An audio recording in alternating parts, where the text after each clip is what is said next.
Hello from the Big South Network studio. I'm Mark Bryant, and it's time for another year of football previews for the Big South season. I'm joined by Campbell's Mike Minter. The Fighting Camels getting ready for another exciting year. Mike, thanks for being here.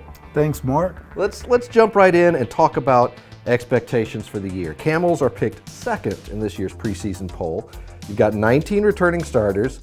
What's your reaction to being predicted in that upper group, and how does it relate to your expectations for the year? Well, it's always good to be predicted in the upper group, because I remember when I was here and we was predicted at the bottom of the group. And so, how times have changed, and different conference, different opponents now, and so we're excited. We welcome that, because you must be doing something right if people picking you to be that high up into the preseason polls. Let's talk first about the defense, because Brevin Allen is the defending Defensive Player of the Year for the Big South.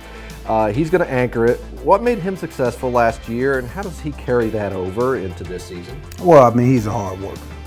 Anytime you talk about great football players, you got to talk about their work ethic. And he brings it day in and day out. I thought Coach Adams, who was our defensive line coach and also our defensive coordinator, pushed him to a point that made him great every game. And I think that's what he's going to continue to do, because he has to, in order for that preseason ranking to be held up. And we got to have a Brevin Allen that dominates every football game. So we talk about expectations, we talk about the defense. Where is the team improved? Last year, 2-5 in conference. This year, obviously, you want to take that step up. So is the offense, defense, special teams, something else? Where's the biggest improvement from last year to this year? Well, I think, one, we was not healthy coming into conference play last year. We lost our best player in Malik Williams, and he's healthy. So we're going to be vastly improved on offense just because he's healthy. Mike Edwards, who did not get to play, our offensive tackle, our right tackle, I should say our left tackle, did not get to play in the conference. Well, he's back. Well, he's 6'5", he's 350, and can run at a 4.8 speed. We like that, right? So we need that. And so I think the combination of those two guys added into the offense make our offense better. But I think it's the depth. We had a heck of a recruiting class. #1 recruiting class in the FCS football. And these guys they different. So we had a couple of guys who was 5 stars at one time. They ended up being a 4-star since they came to us, so they drop a star off of them. But I see why. Them guys are special, and we got 2 of them. And so, when you look at the depth of what we're going to have, we're going to be 3 deep, solid 3 deep everywhere. I've never been that, right? I always had the 1 deep, but never had the 2 and 3, which I thought separated us from the Monmouths of the world, the Charleston Southerns of the world, and also the Kennesaw States of the world. And so now we got that depth, and it's really special to see a football team that's 75 deep. I can feel the excitement, because you're like, I got tools in the toolbox.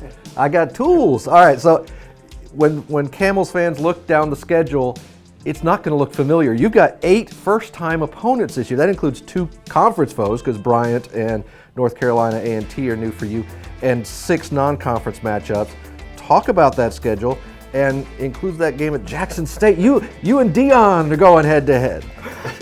First of all, the 8 new opponents, I didn't know that until I got here today in the studio.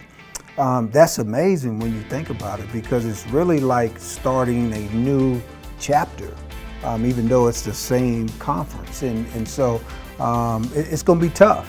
One of the things I wanted to do was get into the 4th year of scholarship football, really the 3rd now because of COVID, because we really didn't get to play that year. And so you look at the 3rd year of scholarship football, in this type of schedule, Citadel coming at home right away.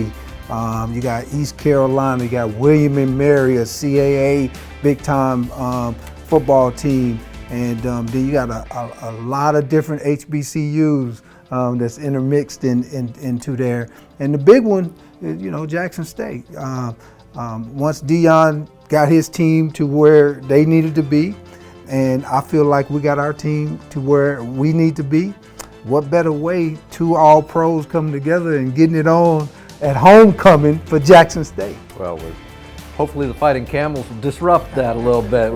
We'll be watching for sure. Well, Coach Mike Minner, the Fighting Camels getting ready for another season. Thank you so much for your time, and thank you for watching. We'll have more Big South football previews coming up.